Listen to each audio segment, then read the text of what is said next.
அருமை ஜெயா தொலைக்காட்சி நேயர்கள் அனைவருக்கும் அன்பு வணக்கம். சிரிப்போம் சிந்திப்போம் நிகழ்ச்சியில உங்களை சந்திப்பதிலே மிக்க மகிழ்ச்சி.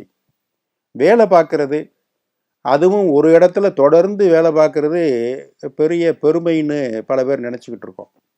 இந்த காலம் அப்படி இல்லை. அந்த காலத்திலெல்லாம் வேலைக்கு சேர்ந்ததுலேருந்து கடைசி வரைக்கும் அதே கம்பெனிலேயே வேலை பார்த்தாரு, அதே ஆஃபீஸ்லேயே வேலை பார்த்தாரு அப்படின்னு அதை பெருமையாக சொல்லுவாங்க.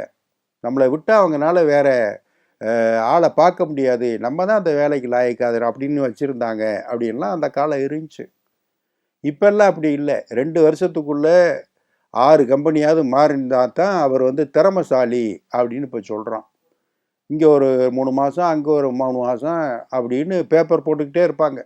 பேப்பர் போட்டு கம்பெனியில் வேலைக்கு செய்யும்போது கம்பெனியில் வேலைக்கு சேரும்போது 50,000 ரூபா சம்பளத்தில் சேருவாங்க.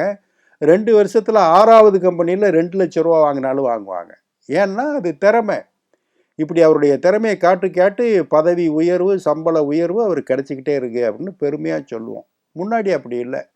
பெர்மனண்ட்டாக ஒரு கம்பெனியில் வேலை பார்த்தாரு, அவ்வளவு திறமைசாலின்னு அந்த காலத்தில் அப்படி பேசினாங்க. கவர்மெண்ட் உத்தியோகமும் அப்படித்தான். ப்ரைவேட்டில் தான் இப்போ மாறிக்கிட்டே இருக்கிறது. அதுக்கேற்ற மாதிரி எல்லாம் மாறும் அப்படின்னு இது இருக்குது. ஒரு ஊழியர் ஒரு கம்பெனியில் வேலைக்கு சேர்ந்தார்.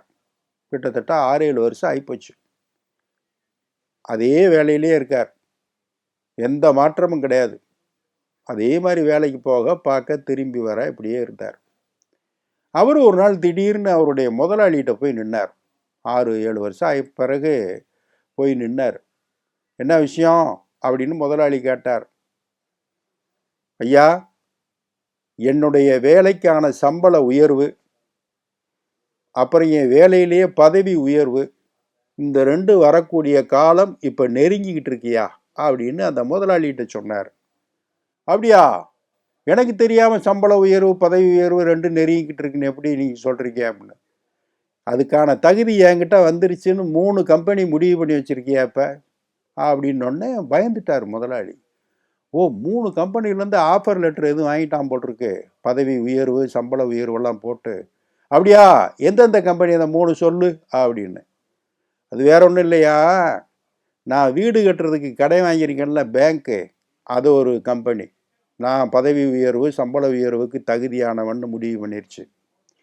2வது, நான் மாதந்தோறும் தேவைப்படுகிற காய்கறிகள், கிராசரிஸு, பலசரக்கு இதெல்லாம் வாங்கக்கூடிய டிபார்ட்மெண்டல் ஸ்டோரு, அதுவும் முடிவு பண்ணிருச்சு சம்பள உயர்வு பதவி உயர்வுக்கு இவன் லாயக்கானவன் அப்படின்னு. 3வது, இந்த கரண்ட் பில்லு மாதம் மாதம் எனக்கு அனுப்புகிறாங்கல்ல, அந்த எலக்ட்ரிசிட்டி போர்டு, அதுவும் முடிவு பண்ணிருச்சு இவன் சம்பள உயர்வுக்கும் பதவி உயர்வுக்கும் தயாரானவன்னு. அதனால் 3 கம்பெனி முடிவு பண்ணிருச்சு, இந்த தகவலை உங்களுக்கு சொல்லிட்டு போகலான்னு வந்தேன் அப்படின்னு நின்னா. முதலாளி சிரிச்சிட்டார். ஓஹோ, 6-7 வருஷமாக அந்த பழைய சம்பளமே கொடுத்துக்கிட்டு இருக்கிய, இந்த 3 செலவும் இப்போ கூடி போச்சே. நான் இஎம்ஐ கட்டுறது கூடி போச்சு, அப்புறம் பலசரக்கு காய்கறி விலை கூடி போச்சு, எலக்ட்ரிசிட்டி கூடி போச்சு, எல்லாத்தையும் அதிகமாக யூஸ் பண்ணுறோம்.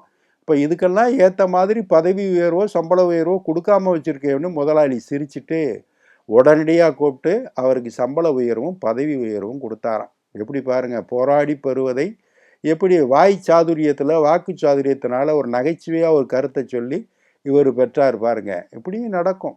அடுத்த ஒரு நிகழ்வில் சந்திப்போம். இந்த நாள் இனிய நாளாக அமைய நல்வாழ்த்துக்கள். வணக்கம்.